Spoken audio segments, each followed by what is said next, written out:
Hello, my name is Indy Liu. 我是刘汉奇老师.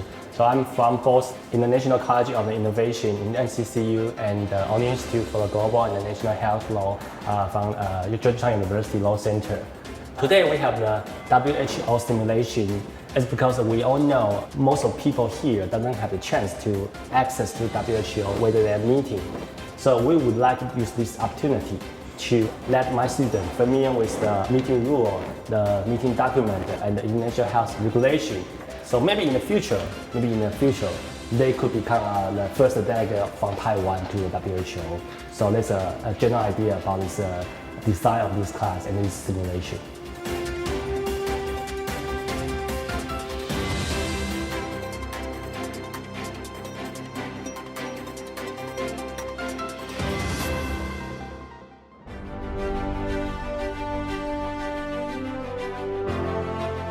Today's agenda is firstly to determine whether or not the current situation is a public health emergency of international concern. This virus is a zoonotic disease and could be transmitted from person to person, from chicken to chicken, and from chicken to person. Today's event is the WHO simulation, and I think it's really amazing is because we have the chance to experience international meetings, and I, as a Minister of Foreign Affairs, have to pay a lot of attention for the country relationship with each other and try to negotiate with them. I would like to listen if there's any statement from the member states. We, China, would like to donate $200 billion. In India, since we have very professional and prosperous pharmaceutical industry, so we would like to support with our experts. And we are willing to offer help to Thailand. Like, for example, we can offer medical resources like N95 masks and full face. I think quite challenging is because each country have their own national interests, and we have to try to maybe persuade them, and I think it's the difficult. Since there are not any cases that's been found in the United States, so we decide that it's not a fit right now. Unlike China, we are not that rich, so maybe our donation will be a little bit lower. What I can appreciate about this class is that it showed me just how complex health can be, how it can be managed for a global society. When you have different countries with different interests, political, economical, it's very difficult to satisfy all.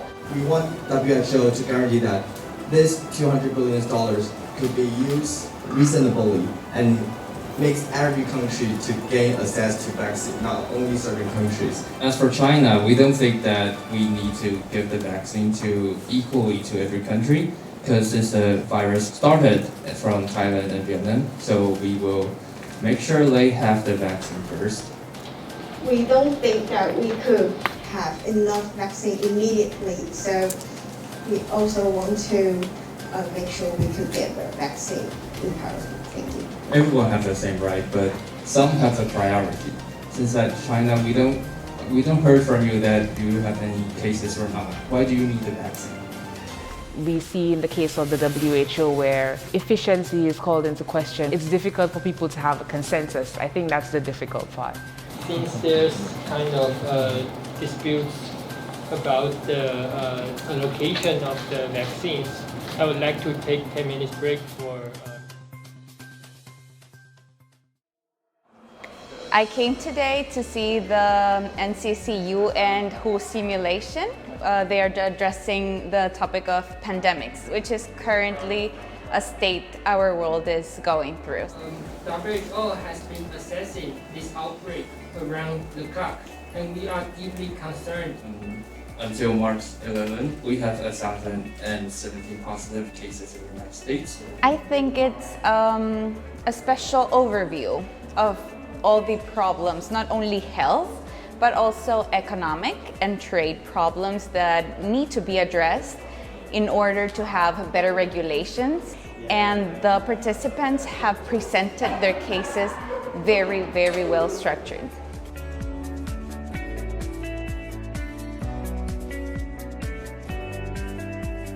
On the other hand, border control is also very severely surveillance. by our government.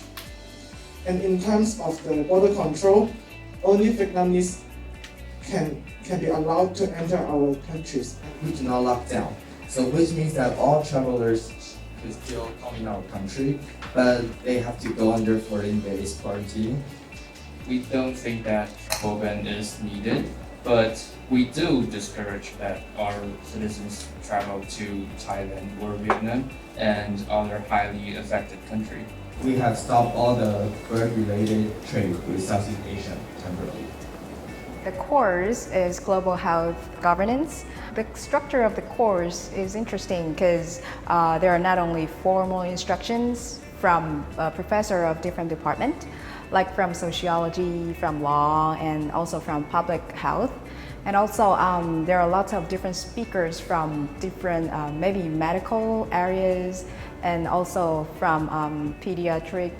Yeah, there are so many, a variety of different specialties. So I really think that I learned a lot from this class and by those instructors and speakers. Yeah.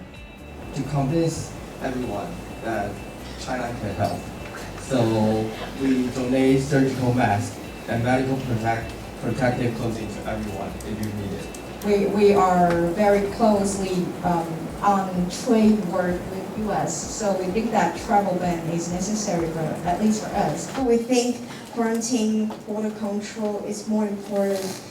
We have company everywhere in the world, so no, we don't ban trade between other countries. Yes, my name is Junhui Ji.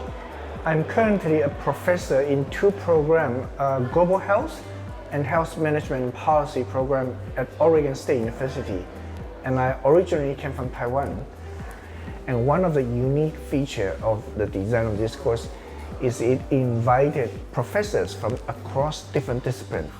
Besides me representing public health and global health, and we also have professors representing sociology, representing legal study, representing communication, etc.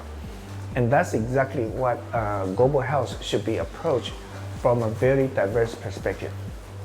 I am totally impressed by how well the students in this class are engaging in learning, given that 16 out of 17 students have no any public health background.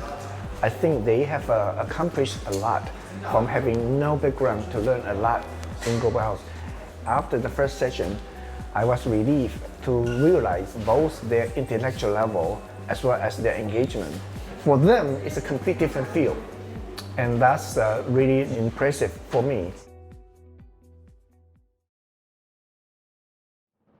Why Taiwan CDC needed to send medical officer there to do a great investigation?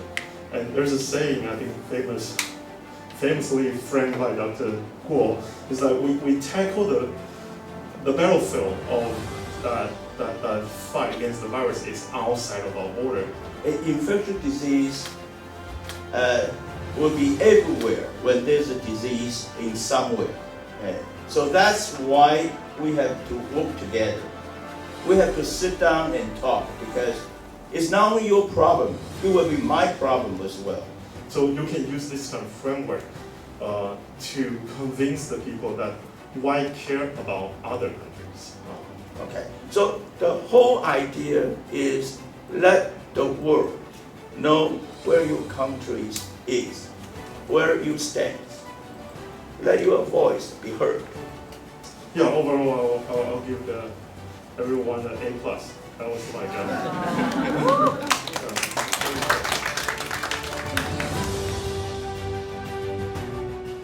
I think this is a good program if you're interested. We want to thank NCCU for the opportunity and the invitation. Not many universities has this kind of structure and this kind of innovation. Taiwan is a very few place in the world you can still come to school. You're able to have a varied, diverse experience. To see this simulation, it has been quite interesting. So I highly recommend students who are looking for breaking the traditional academic wall and the ability to integrate a wide diversity of discipline to study an important multidisciplinary subject. And this is the place. So welcome everyone to come here.